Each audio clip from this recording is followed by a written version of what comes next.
안녕하세요. 저는 결혼 앞두고 허술한 속임에 넘어갈 뻔했다가 파혼을 한 예비 신부입니다. 저는 이번에 결혼이란 문턱 가까이까지 가서 인생이란 걸 좀 더 깊게 배웠어요.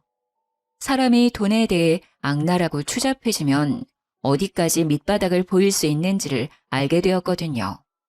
살면서 이런 건 드라마나 기사에서만 일어나는 남일이라고 생각했는데 제가 사랑했던 남자가 최악의 인간 중 하나였다는 사실을 직면했을 때 인생에 대한 회의감이 크게 들었습니다. 모든 사람들이 이럴 거라 믿는 건 아니지만 사람을 판단하는 잣대가 높아지는 바람에 앞으로 제가 좋은 사람마저 경계하다가 놓쳐버리게 될까 좀 걱정이긴 합니다. 누구나 조심하며 대인을 만날 필요가 있지만 조심한다고 옳게 보는 눈마저 가려버린다면 그건 그거대로 제 손해가 아니겠습니까?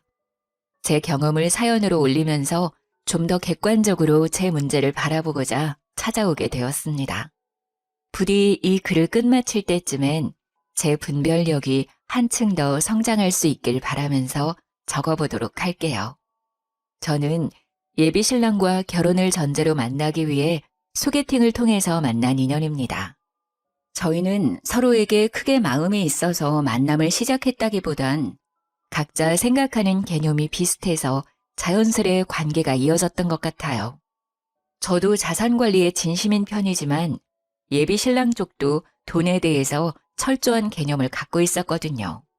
저는 결혼 대상이 돈만 헤프게 쓰는 사람이 아니면 될 거라고 막연히 생각을 했었는데 예비 신랑을 만나면서 돈을 모으는 개념에도 다양한 케이스가 있을 수 있다는 사실을 깨우친 계기가 되었어요. 저와 예비 신랑은 7개월 정도 연애하면서 서로를 알아갔고 1년 남짓한 시점에서 결혼을 약속했습니다. 저도 예비 신랑도 남녀 관계의 로망은 딱히 갖지 않는 현실적인 사람들이라 우선적인 기준이 사랑이어야 하는 결혼은 아니었습니다. 서로 미래를 바라보는 가치관이 맞는 듯하여 결혼을 마음먹은 게 더 컸다고 보시면 되세요. 저는 사람을 주기적으로 1년 정도 만났다면 그래도 서로에 대해 알 만큼 알았다고 생각을 했습니다. 하지만 역시 30년을 넘게 제가 모르는 환경에서 모르게 자라온 상대방을 다 알기엔 1년이란 시간은 턱없이 부족했다는 걸 알았어요. 당시에 제가 지금보다 어렸으니 생각도 그만큼 어렵기에 일어난 실수였습니다. 우리가 본격적으로 결혼의 결심을 먹었을 때부턴 서로 조금 더 이성적으로 굴었습니다. 저는 비전 없는 사랑에만 치우쳐서 앞날을 그리는 것보다 이렇게 현실적이고 계산적이게 결혼을 하면 더 잘 살 수 있을 거라 생각했습니다. 결혼은 사랑이 아니라 현실이라 했고 서로에 대한 마음은 겨우 6개월밖에 못 간다고 결국 남은 인생은 그저 길을 같이 걸어갈 동료인 거라고 생각했거든요. 그렇게 먼 길을 저 나름대로 잘 내다보고 신랑감을 골랐다고 자부했어요. 그런데도 한 번씩 예비 신랑이 실속만 챙기는 모습을 볼 때면 좀 서운하기도 하더라고요. 자기 14살 어린 남동생 있다고 했지? 혹시 걔 대학 가면 우리가 돈 대줘야 되는 거야? 결혼하면 개인 돈이 없는 거나 마찬가지인데 그때 돼서 우리한테 애라도 생기면? 결혼하면 개인 돈이 왜 없어? 우리 공동생활비 통장 만들기로 했잖아. 그 밖에 경제권은 각자 관리하는 거 아니었어? 당연히 내 동생 등록금은 내가 알아서 해결해야지. 엄마 아빠가 언제까지 자식들 뒷바라지를 해야 되냐? 지금은 이렇게 알아서 한다고 확신하지만 그때 돼서 사정이 달라지면 나한테 손 벌릴 수도 있다는 거잖아. 개인적으로 돈을 쓰다 보면 부부 공동자금에 손대는 일이 생길지도 모르니까 확실하게 하자는 거지. 각서라도 쓰는 게 어때? 불안하면 쓰던가. 근데 그럴 리 없으니까 자기나 회식 좀 줄여. 사람 좋아하면 첫 번째로 제일 많이 잃는 게 돈인 거 몰라? 인맥도 자산이라는 거 아는데 결혼하면 나가는 돈 많아질 테니까 적당히 관리 좀 해. 예비 신랑이 제 본가에 대해서 질문을 할 때면 저도 모르게 퉁명스럽게 답을 해버리더라고요. 그가 무슨 의도로 묻는 건지 알지만 그래도 마음 한구석에 서운한 건 어쩔 수 없는 여자의 감정인가 봐요. 실속 챙기는 거 좋고 저도 경제관념이 철저한 사람이 믿음직스러운데 다른 사람도 아니고 제 가족에게 돈 쓰는 것도 아까워하니 이 남자가 저를 여자로는 전혀 안 보는 것 같다는 생각이 들었어요. 물론 예비신랑 태도가 이해 안 되는 건 아니었습니다.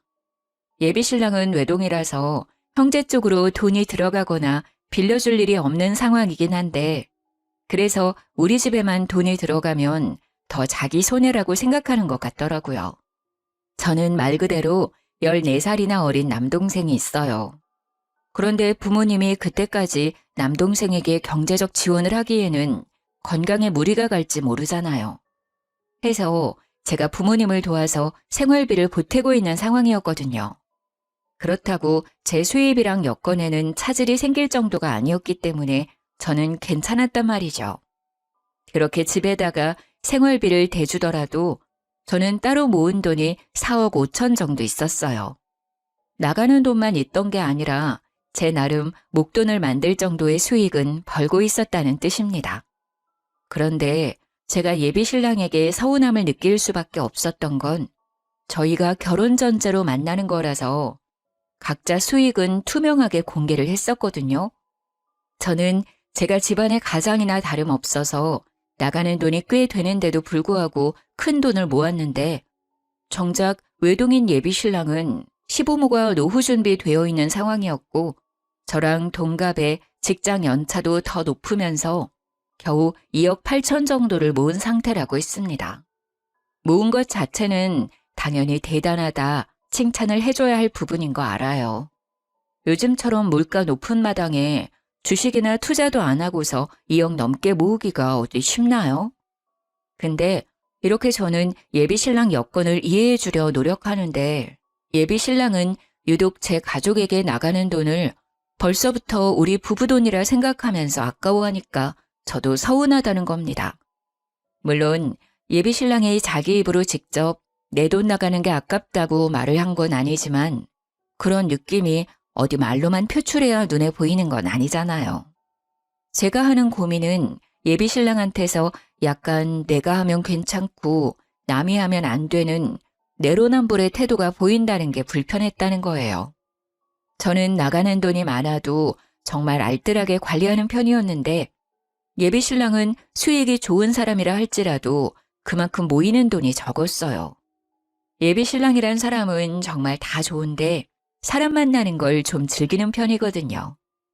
예비신랑이 제 가족에게 돈 들어가는 걸 한마디씩 시비 걸 때면 저도 예비신랑의 인맥에 대해서 한 번씩 태클을 걸어줬어요. 근데 그것도 한두 번이지 제 성격상 남일에 크게 간섭하지 않아서 인맥까지는 자기 역량에 맞게 알아서 하라고 내버려두는 편이 더 많았습니다. 제가 목돈에 연연하는 건 아니에요. 돈을 모은다는 것이 쌓이는 결과도 중요하겠지만 저는 개인적으로 돈을 모으는 상대방의 마인드를 책임감과 연관지어서 보거든요. 저랑 예비신랑 둘 다 비전 있는 회사를 다니고 있는 중이었기 때문에 돈이야 착실하게 모으면 금방 쌓이는 것이니 액수가 큰 문제라고 보지 않았어요. 정말 다 좋은데 사람 만나는 곳에선 돈을 아끼지 않는 예비신랑의 마인드가 우리 관계에 대해선 책임감이 없는 것 같아서 그게 좀 신경 쓰였던 겁니다. 결혼 전제로 만나는 거니 어떻게 보면 남들보다 우리 가족이 예비신랑한테 더 중요하고 신경 써야 되는 인맥 아닌가요? 정작 예비 처가한테는 말만 가족이라고 하지 가족이라는 이유만으로 쉽게 돈을 바랄 수 있으니 더 확실하게 선을 만들어야 한다고 했는데 그 발언이 한 번씩 저를 화나게 했어요. 처가댁은 노후 대비 어떻게 할 거야? 두 분 다 집에서 쉬고 계신다면서. 나중에 뭐 우리한테 손 벌리거나 얹혀 살겠다는 둥 그런 건 아니겠지? 뭐? 말을 해도 꼭 그렇게 서운하게 해야 돼? 내가 죽지 않는 이상 생활비를 계속 보내줄 거라서 우리한테 손 벌릴 일은 없는데 자기 말하는 게 좀 그렇다. 우리 엄마 아빠가 어려우면 내 도움 좀 받을 수 있는 거 아니야? 내가 어머님 아버님 형편 어려워졌다는데 내 할 바 아니라고 하면 괜찮겠니? 아니 그런 뜻이 아니잖아. 아무래도 우리 집은 나 빼면 엄마 아빠 이렇게 둘뿐인데 자기 집은 자기 빼고 세 식구잖아. 게다가 자기 동생은 아직도 학교 다니고 있고, 당연히 장인 장모님이 노후 준비가 안 되어 있으면 가세가 기울어질 가능성이 우리 집보단 크잖아. 이 정도는 가족으로서 걱정할 수 있는 거야. 제가 굳이 말할 필요가 없어서 제 부모님 형편에 대해 얘기는 안 했는데, 저희 쪽은 부모님이 번화가에 건물 하나를 사들여서 병원 시설에 임대를 해주고 있기 때문에 따로 세를 받고 있는 상황이었습니다. 제가 부모님께 생활비로 챙겨드리는 건 자식으로서 부모님에게 해드리고 싶은 효심이었고 도리라고 생각해서 용돈으로 보내는 거였어요. 예비신랑한테 별말 안 했던 건 집에 빚이 있지 않은 이상 부모님 형편은 굳이 말할 필요 없다고 생각했기 때문이죠. 그리고 말해봤자 제가 부모님의 도움을 받고 결혼할 것도 아니라서 부모님의 재력은 제 결혼과 연관이 없다고 판단했었어요. 그런데 예비신랑이 계속 저희 부모님이 백수라서 하도 불안해하는 것 같으니 언젠가는 밝혀질 거 그냥 우리 부모님 건물주라고 상황 설명을 해줬습니다.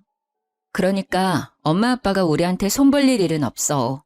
사실 내 동생도 부모님이 등록금 대줄 수 있는데 내가 학교 다닐 때는 형편이 어려워서 부모님이 고생 많이 하셨거든. 그래서 동생 등록금만큼은 내가 해결해 주려고 하는 거야. 건물주? 와, 그렇게 중요한 사실을 왜 말 안 했어? 자기 진짜 대단한 집 딸이었구나? 어떻게 그런 대단한 집에 살면서 티를 안 낼 수가 있지? 나 같으면 건물주 부모님 뒀다고 자랑 엄청 했을 것 같은데. 자기야, 이런 건 겸손이 아니야. 자랑할 건 자랑하면서 결혼 상대가 나를 깔보지 못하게 코를 납작하게 만들어야 된다고. 그날 예비신랑이 활짝 웃는 걸 처음 봤다고 해도 과언이 아니었죠. 예비신랑은 그날 하루 종일 저희 부모님 얘기를 하면서 제가 자라온 과정을 궁금해했어요. 저녁 먹으면서 묻는 대로 다 답을 해줬더니 자기가 부잣집 사위라도 된 것 마냥 들떠서는 장인어른 장모님 하면서 보고 싶다고 난리를 치더군요. 그 때문에 저희 관계는 더 돈독해졌습니다. 돈독해질 수밖에 없도록 예비신랑이 제게 많이 노력했어요. 근데 정작 예비신랑이 그렇게 자랑했던 예비 시부모 노후 준비는 제가 아는 내막과는 좀 차이가 있었더라고요. 원래 예비신랑은 예비 시부모가 노후 준비 다 된 상태라서 둘이 알아서 잘 먹고 잘 살 거라고 했거든요. 그런데 예비 시부모는 둘 다 공무원이었던 사람들이라서 당시 퇴직을 하고 소량의 연금을 받고 있다고 했어요. 요즘은 연금이 얼마 안 돼서 그것만으로는 여가 생활을 즐기거나 여행을 즐길 수 있는 여건은 안 되잖아요. 그래서 예비신랑이 한 번씩 기념일만 되면 용돈을 준다고 했습니다.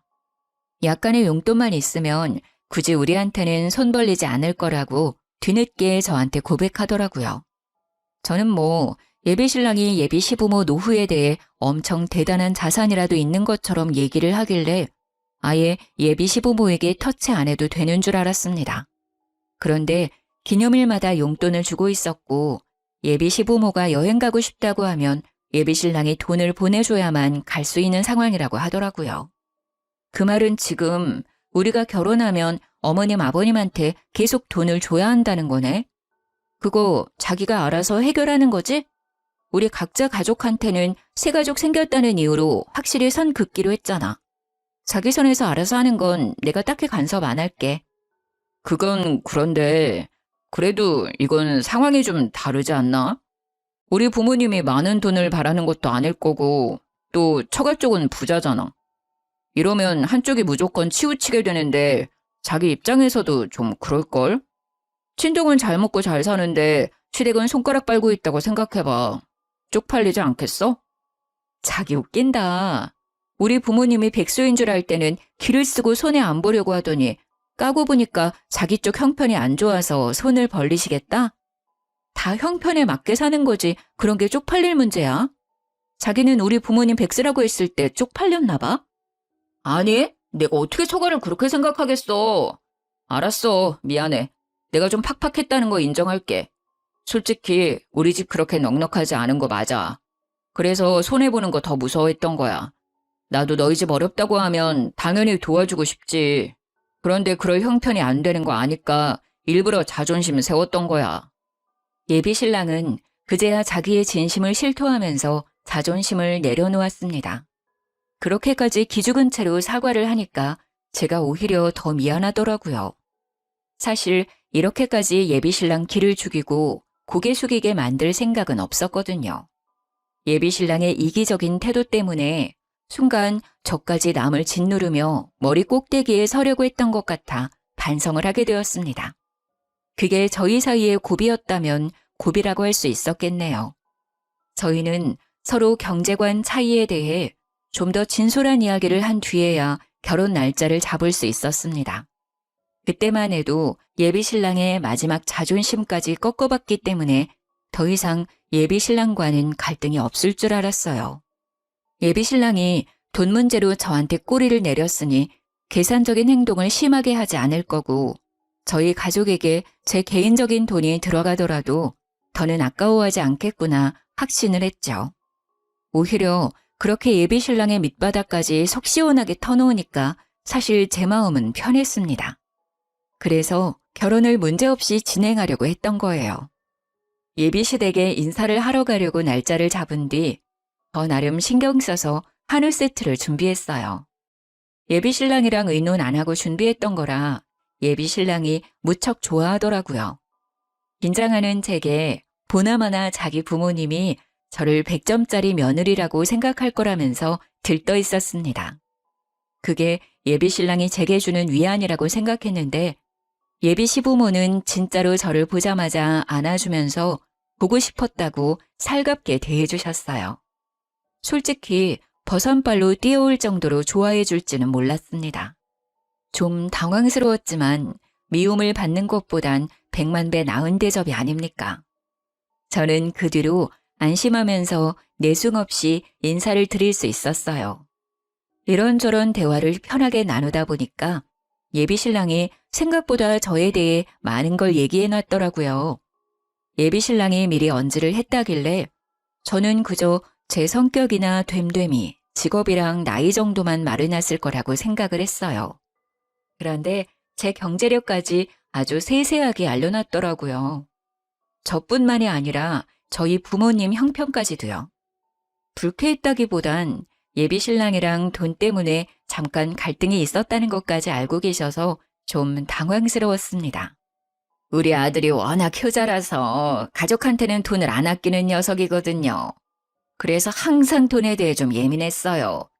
아마 아가씨 처지를 잘 모르고 서운한 소리를 했던 것 같은데 아들이 아가씨를 소홀하게 생각해서 그런 건 절대 아니니까 오해는 안 했으면 해요.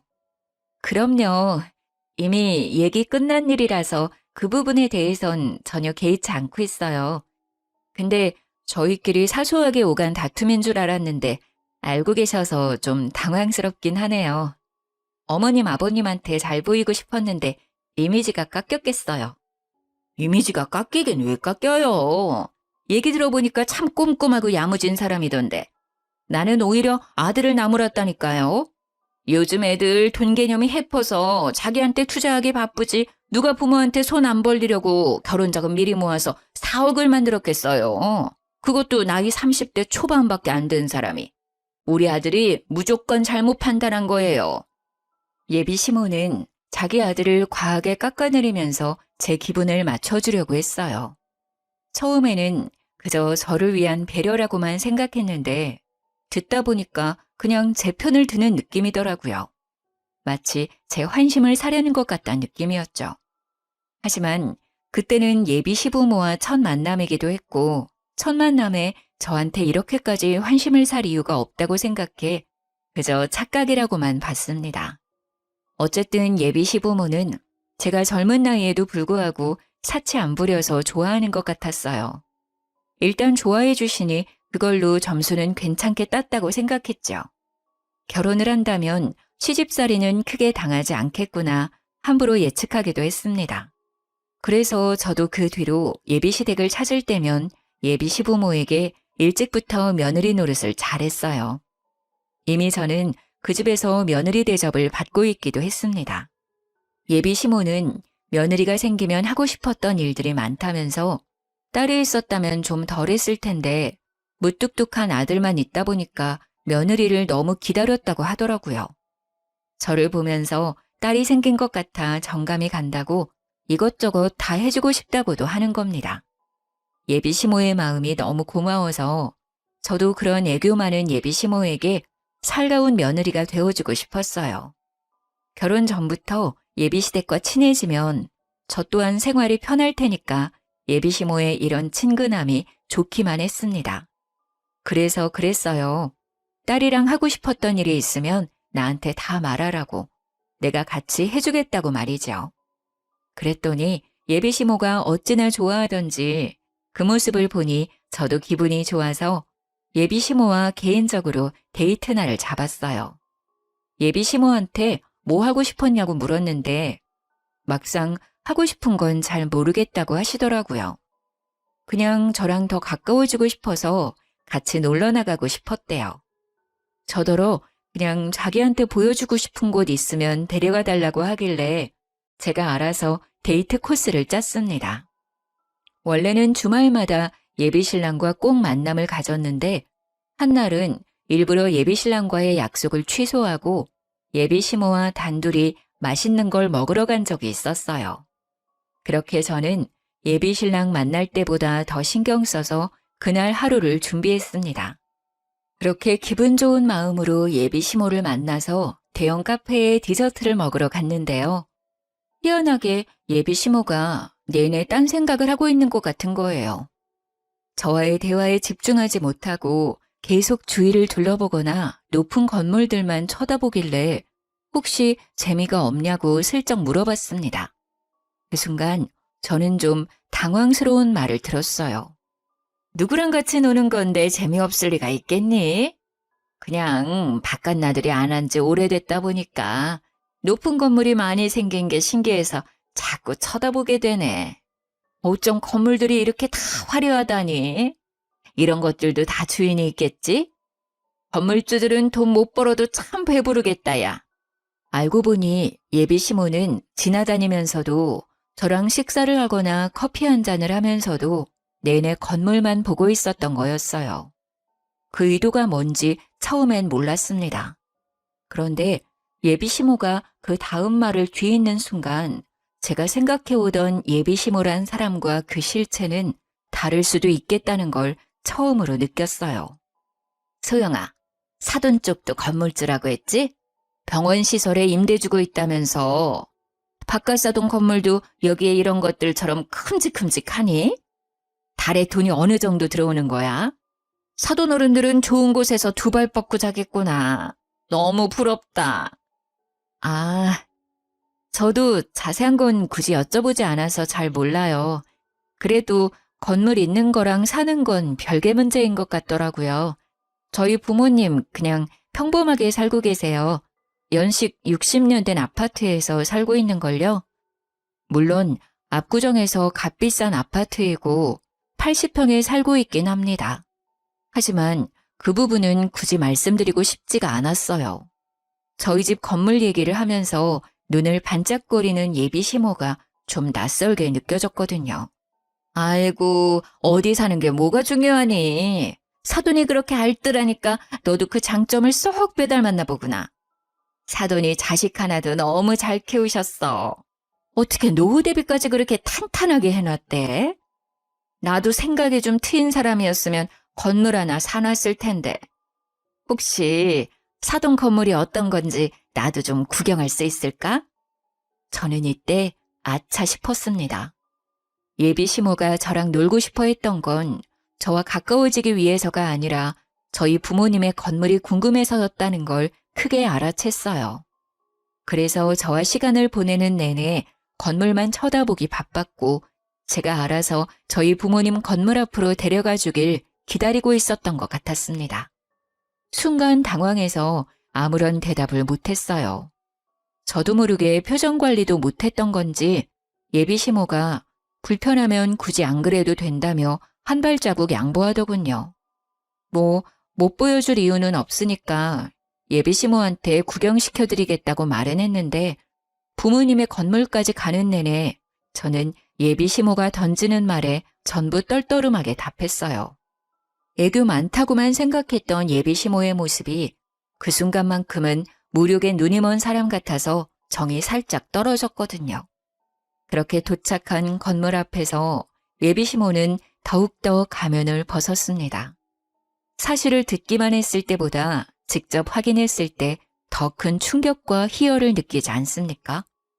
예비 시모는 건물 앞에서 박수를 짝짝 치면서 진짜 높고 크다고 병원 시설이 몇 군데 들어있는지, 건물 주면 병원에서도 지인 할인 같은 게 있는지, 혹시 건물에 자리 하나 나면 자기 가게 하나 들여주면 안 되는지 말도 안 되는 질문들만 늘어놓았습니다. 제가 대답하기 곤란한 질문이기도 했어요. 그래서 저는 그날 거의 예비 시모에게 거짓말을 했습니다.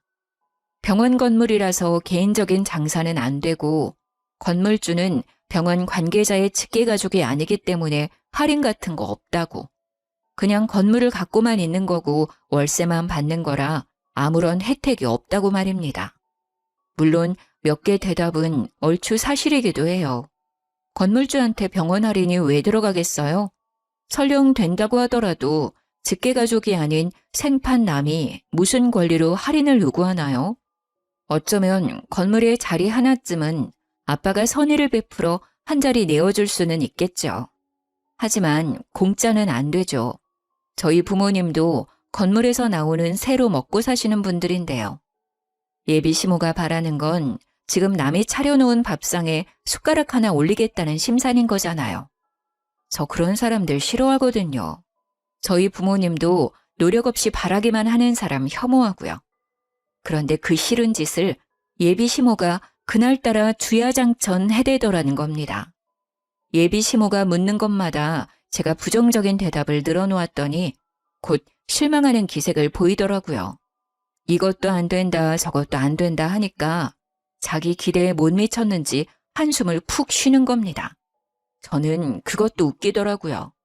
이 건물이 본인 재산이길 했나요?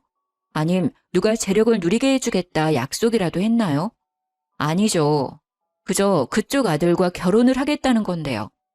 당최 예비 시모가 실망할 게 뭐 있는지 이해가 안 갔습니다. 그날 예비 시모를 집 앞까지 데려다주고 집에 와서 생각을 많이 했어요. 과연 제가 건물주 딸이 아니었다고 한다면 예비 시모가 제게 애정을 주었을까요? 돈 때문에 저를 며느리로서 좋아해 주는 것 같아서 그게 마음에 걸렸습니다. 그렇다고 예비 시모가 제게 큰 피해를 준 건 아니라서 예비 신랑한테 확신 있게 따질 수는 없었어요. 대신 저는 그날 처음으로 예비 신랑과의 결혼을 고민했었습니다. 겨우 돈 욕심 때문에 결혼을 포기하려고 하는 거냐고 묻는다면 네, 맞습니다. 맞다고 해야 할 것 같네요. 저희 부모님이 돈에 예민하기도 하고 공짜 좋아하는 사람들을 한심하고 게으르다고 믿고 있기 때문에 그 밑에서 자란 저 또한 그런 사람들을 위험하다고 보고 있거든요. 왠지 살다 보면 돈 때문에 예비 시댁과 부딪힐 것 같은 날이 꼭 올 거란 확신이 계속 들었어요. 예비 신랑과도 돈 때문에 약간의 갈등이 있었잖아요. 제가 건물주 딸이라는 걸 알고 나서는 예비 신랑도 저를 환대했고 배포도 넓어졌고요. 묘하게 예비 신랑 모습이 예비 시모와 닮아 있는 것 같다는 생각도 계속 들었어요. 아니나 다를까 제가 계속 고민하던 문제는 얼마 안가 확인할 수 있었는데요. 주말에 예비 신랑이랑 같이 차를 타고 펜션을 놀러 가고 있었는데요. 잠시 쉴 겸 휴게소에 들렀어요. 예비 신랑이 급하게 화장실을 다녀오느라 차에 휴대폰을 놓고 갔었죠.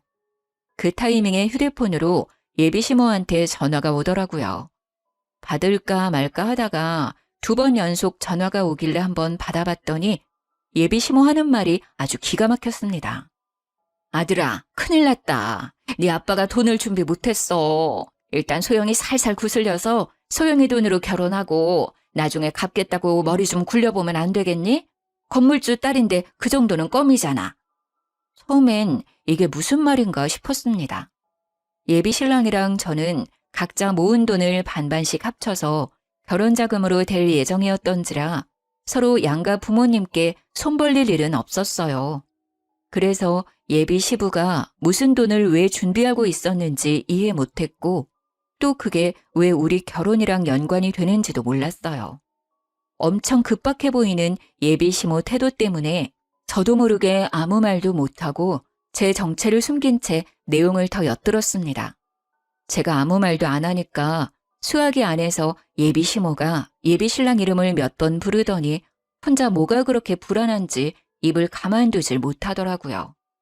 이 멍청한 인간이 글쎄 2억에다 빚까지 내서 웬 공유 오피스텔 하나를 매매해버렸지 뭐니.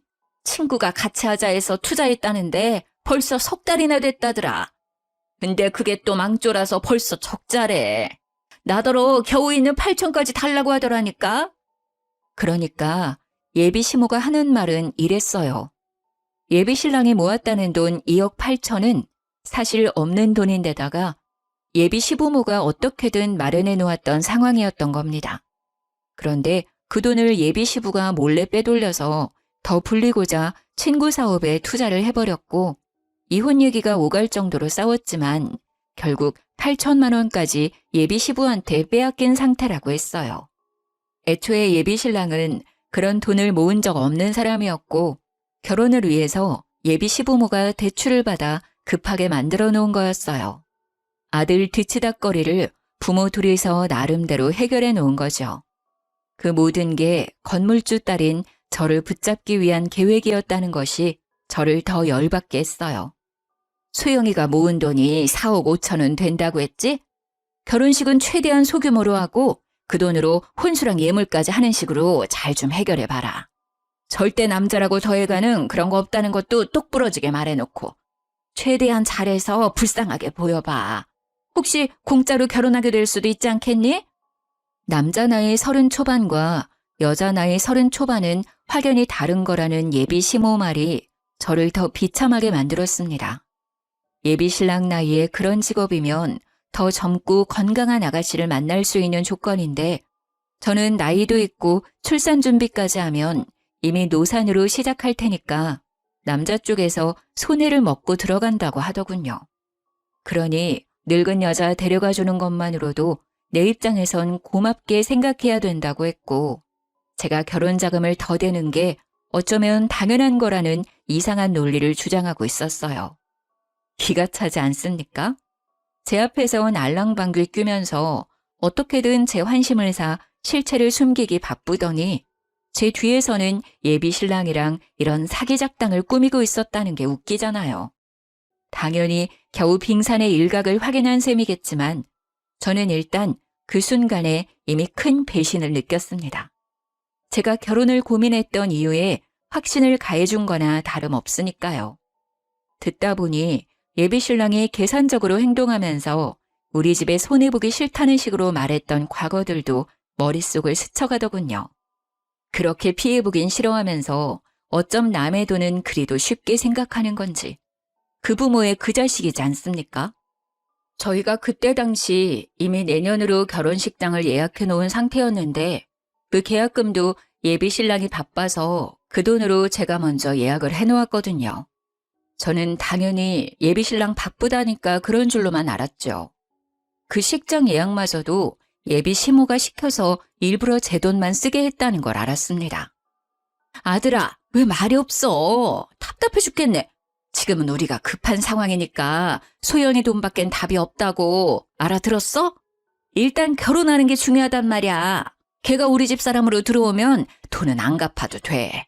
식구끼리 무슨 돈을 빌리고 갔겠니? 그 부분은 엄마가 알아서 할 테니까 소영이 도망 못 가게 단단히 잡아라. 네, 어머님. 잘 새겨들었습니다. 하마터면 제가 사기 결혼 당할 뻔했는데 손해보기 전에 싹을 자를 수 있어서 다행이네요. 어머님께서 오두방정 떨면서 해주신 경고는 거지 새끼한테 잘 전해놓을게요.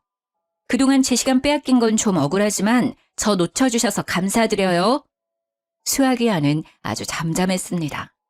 자기 때문에 계획이 잘못됐다는 걸 알았는지 식겁했나 보더라고요. 그러거나 말거나 저는 전화를 끊어버렸어요.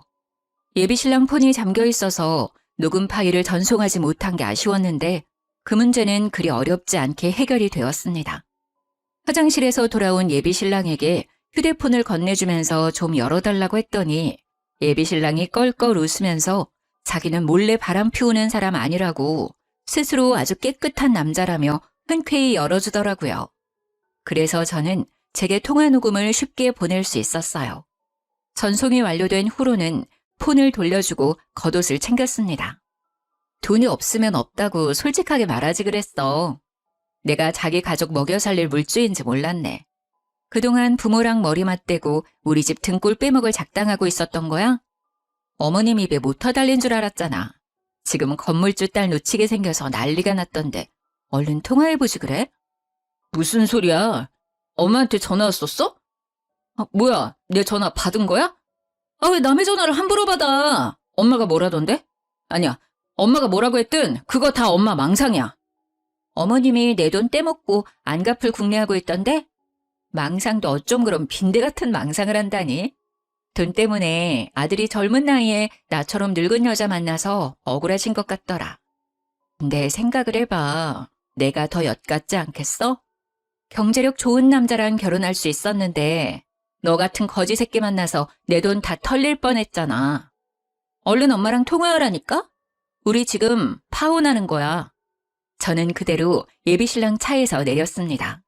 그리곤 결혼식장 예약한 것이 생각나 문을 닫기 전에 정산을 해줬어요. 들고 있던 아메리카노 뚜껑을 열고는 그대로 예비신랑 차 시트에다 커피를 쏟아줬습니다. 너 때문에 날리게 된 식장 위약금 있잖아. 이걸로 퉁치자. 앞으로는 돈 착실하게 모아서 어린 여자 만나. 멍청한 여자를 꼬셔야 될 거야. 그래야 순순히 돈 내주지 않겠어? 그대로 문을 닫아버렸더니 예비신랑 혼자서 안절부절 난리가 났더군요. 저를 당장 붙잡긴 해야겠는데 차를 두고 갈 순 없고 차 시트는 망가져서 화가 나는데 나와 파혼해버렸으니 무작정 화를 낼 수는 없고 혼자 많이 복잡해 보이길래 그냥 작별 인사하고 저는 친정 부모님께 연락해 휴게소로 데리러 와달라고 부탁했어요. 예비신랑이 이 와중에 자기 차가 먼저라고 생각을 한 것도 대단했습니다. 급하게 핸들을 꺾어 휴게소를 나가버리더라고요. 그날 뒤로 연락이 왔었는데 그 전화를 받지 않고는 대신 녹음 파일을 보내줬어요. 예비신랑한테 네 엄마가 한 소리 직접 들어보라는 말과 함께요. 그러니 쪽팔린 줄은 알았는지 연락이 없더라고요. 그래서 저는 우리가 합의하에 파혼을 했다고 생각했습니다. 결혼식장 예약했던 거랑 결혼 인사드렸던 거 말고는 뭐 특별하게 준비했던 것이 없어서 아쉬울 것도 없더라고요. 예비신랑을 잇는 데는 긴 시간이 걸리지 않았어요.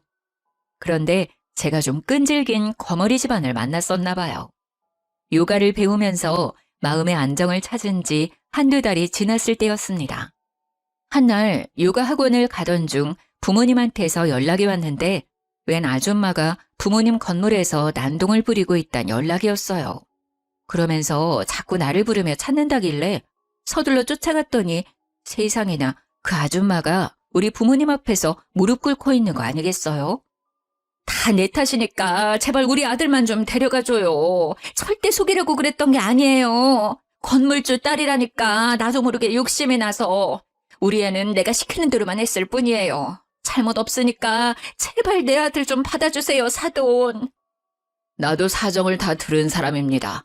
그쪽에서 자기 아드님 아깝다고 우리 딸 돈 빼먹을 생각하지 않았어요? 그런데도 뻔뻔하게 받아달라 무릎을 꿇어요. 우리가 손해보는 장사인 게 눈에 보이는데 누가 아끼는 자식을 그런 집에 보낸답니까? 이미 우리 딸이 그쪽 아들 버린 걸로 알고 있어요. 남의 직장 와서 행패 부리지 말고 당장 돌아가세요. 큰소리 치고 있는 부모님께 급하게 다가갔더니 그 여자가 저를 받고 그때부턴 저를 붙잡으며 생떼를 부렸습니다. 듣자 하니 예비 시부가 투자했던 친구 사업이 그 짧은 기간에 폭삭 망했더라고요. 적자만 생기고 수익은 세 발의 피도 안 된 수준이래요. 친구 사업은 결국 부도를 맞았고 친구 혼자 빚더미에서 도망치는 바람에 예비 시부가 그 빚을 떠안게 되었대요. 그래서 사채에 손 벌리기 전에 우리를 찾아온 듯 했습니다. 너희들 결혼하면 내가 차차 갚을게. 돈만 먼저 좀 빌려주면 안 되겠니? 지난번에 했던 통화는 신경 쓸 거 없다. 내가 나이 먹고 헛소리 짓거린 거야. 내가 너처럼 귀한 딸내미를 어떻게 등쳐먹겠어. 네 돈 떼먹을 생각 없었다. 다 갚을 테니까 제발 돈 좀 빌려주라. 아니, 결혼만 좀 해줘. 지금 이게 될 거라고 생각하세요? 더 추한 꼴 당하기 전에 그만하세요. 딱 봐도 문제 있는 집에 누가 희생정신으로 시집을 가겠어요. 요즘은 어린데 건물주 딸인 아가씨들도 많아요. 딴 건물 전전하면서 멍청한 아가씨들 한번 찾아보던가요. 저는 똑똑해서 더는 그 집에 기회 주고 싶은 생각 없거든요. 하필 성형외과가 많았던 우리 건물 주위에는 유독 젊은 사람들이 많았습니다. 그 사람들이 휴대폰으로 예비 시모를 찍고 있었는데 예비 시모는 그걸 뒤늦게 깨달았는지 순식간에 얼굴이 벌개지더라고요. 그럼에도 불구하고 돈이 정말 급하긴 했는지 계속 물고 늘어졌습니다. 아드님 직장 좋으시잖아요. 대출 몇 개 땡겨 받으세요. 결혼시켜서 차차 갚을 생각 마시고 은행이랑 부지런히 얘기를 해봐요. 혹시 알아요? 은행원 아가씨 중에서 건물주 딸이 있을지? 이러고 있을 시간 없어요. 부지런히 발품 팔아야 거지 아들 장가보낼 텐데요. 그만하고 가지 않으면 경찰 불러서 영업 방해죄로 신고할 거라고 했더니 아줌마는 아예 퍼질러 앉으면서 자기 팔자를 한탄하기 시작했습니다. 얼굴 팔리든지 말든지 포기를 해버렸나 봐요. 저는 할 수 없이 예비 신랑한테 문자를 넣었고 사진을 찍어서 당장 데려가라고 했어요. 1시간 내로 안 오면 경찰에 끌려나가는 수모를 겪게 할 거라고 했습니다. 그랬더니 예비 신랑이 불같이 달려와서 자기 엄마 끌고 사라졌어요. 그게 예비 신랑과의 마지막이었습니다. 그 뒤로는 우연이라도 마주친 적이 없어요. 부모님은 그 사람들 얘기만 나오면 저더러 참 냄새 오래가는 똥 밟았다고 고개를 내젓습니다. 그러고는 결혼 안 해도 상관없으니까 저런 똥은 다신 묻혀오지 말라고 혀를 끌끌 차기도 했어요. 부모님 말씀이 맞아요. 그들은 제게 겨우 똥처럼 더러운 존재였을 뿐입니다. 사랑이란 감정이 조금 부족하더라도 실리가 맞으면 부부가 되어 잘 살 수 있을 거라고 생각했는데 이번 기회를 통해서 제 판단이 오만했다는 걸 깨달았어요. 추구하는 가치가 비슷한 것도 중요하지만 사람 됨됨이가 가장 중요하다는 것을 왜 몰랐는지 모르겠네요. 앞으로 결혼 대상뿐만 아니라 사람을 사귈 때도 인품을 유의해서 볼 수 있는 사람이 되도록 노력해야겠습니다. 제 사연 어떠셨나요? 결혼하기 전에 악연을 끊어낼 수 있어 나름 현명했지 않나요? 좀 더 지혜롭게 해결할 수 있는 방법이 있다면 인생 선배분들이 알려주셨으면 좋겠어요. 너절한 이야기였는데 끝까지 들어주신 분들 너무 감사드립니다. 늘 좋은 일만 가득하셔요.